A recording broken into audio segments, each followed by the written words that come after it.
Let's see perpendicular axis theorem.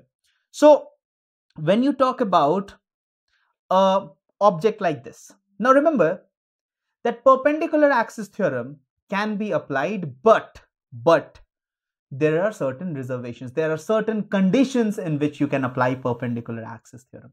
Now you will say, sir, what is the use of perpendicular axis theorem? Well, my dear friend, the use of perpendicular axis theorem is to find out the moment of inertia. And you will say, sir, how? How do we find out the moment of inertia? How is it possible? We know how to find out the moment of inertia. No, the axis of rotation can be anything. It's not necessary that you'll get only one fixed axis of rotation which is passing through the center of mass or along the length. That won't be the scenario in every case, right? So this particular theorem helps us in that sense. So let's say that you have got all this x-axis, y-axis and z-axis, all right? And the statement of this theorem looks like this, that is, moment of inertia about z is equal to moment of inertia about x-axis and plus moment of inertia about y-axis. But there are certain rules how you are going to apply this theorem. What is rule number 1? All right. So the first rule is that this particular body must be two-dimensional. All right. So it must be a lamina or only a 2D object.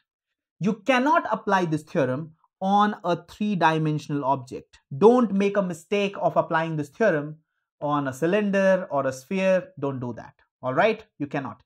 Now, what is the condition of applying this?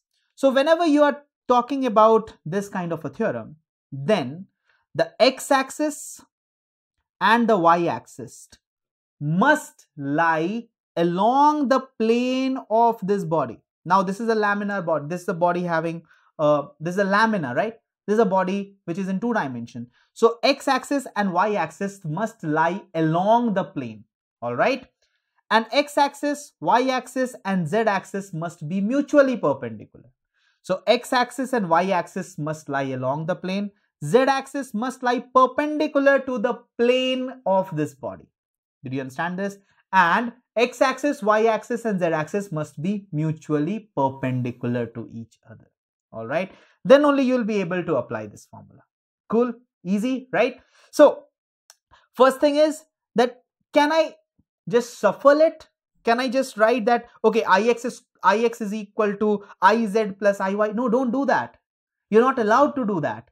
The condition is that the two axes which are there, that is in this case x and y, they are lying along the plane of this body. All right. So I along x plus I along y is equal to I along z. And z is the axis which is lying perpendicular to the plane of the body. This is what you have to understand. Now you must be saying, sir, how should I believe you? Why should I believe you, first of all, right? Okay, don't believe me, no problem. I'll prove it. So let's prove this. All right. So let's prove this, that why it should be exactly like how I'm telling. Okay. So now let's say that you have got a small mass over here. Let's say this mass is mi, because this is, I can vary from 1 to anything, right? This is a continuous body, isn't it? Now this mass mi is going to have some kind of a coordinate along x and y, isn't it? So this is going to have, let's say, xi coordinate and yi. What do you mean by xi and yi? Well, this is the distance along x, right? So if I just draw it, this will be xi, right? So this length is xi. And this length or this is nothing but yi. That's why the coordinates are xi and y. Sure, no problem. Okay. All right. What will be the moment of inertia about x?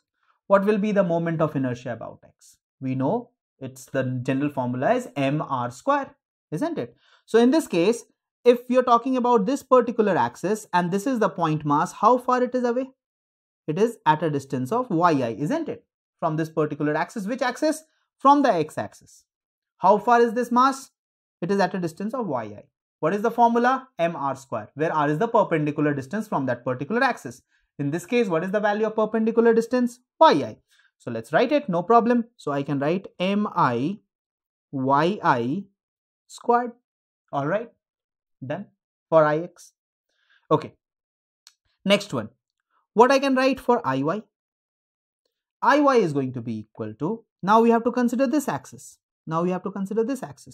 How far it is away from this axis? What is the perpendicular distance? It is equal to xi. And we are going to write the formula for moment of inertia about y-axis now. So mi, that's mass, times square of the perpendicular distance between this object and the axis, which is in this case xi squared. No problem. All right. Now let's talk about the z-axis, and let us say that it is at some distance of r. So what I can write for iz? Iz can be written as mi times r. Let's say this, let's also call this as ri. So ri squared. No problem. Okay. Easy till here. No problem. Okay. Now, what is the relation between r, x and y? What is the relation? You know that you have a triangle. You have a triangle like this. So this is xi. You have this as yi. And this is the hypotenuse, which is ri. And this angle is 90 degrees, isn't it? So what I can say? Well, ri squared is equal to xi squared plus yi squared. Correct? Sure. So can I write this further as mi times xi squared plus yi squared? Can I write it like this? Sure. Easy. Okay. Can I write it further as mi xi squared plus mi yi squared? Can I write like this? Yes. Can I write it as I y plus I x? Can I write like this? Yes.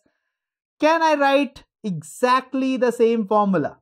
Can I write exactly the same formula? That is Iz is equal to Ix plus Iy. That's it. Here is your proof. This is how this theorem is valid. This is how you prove it.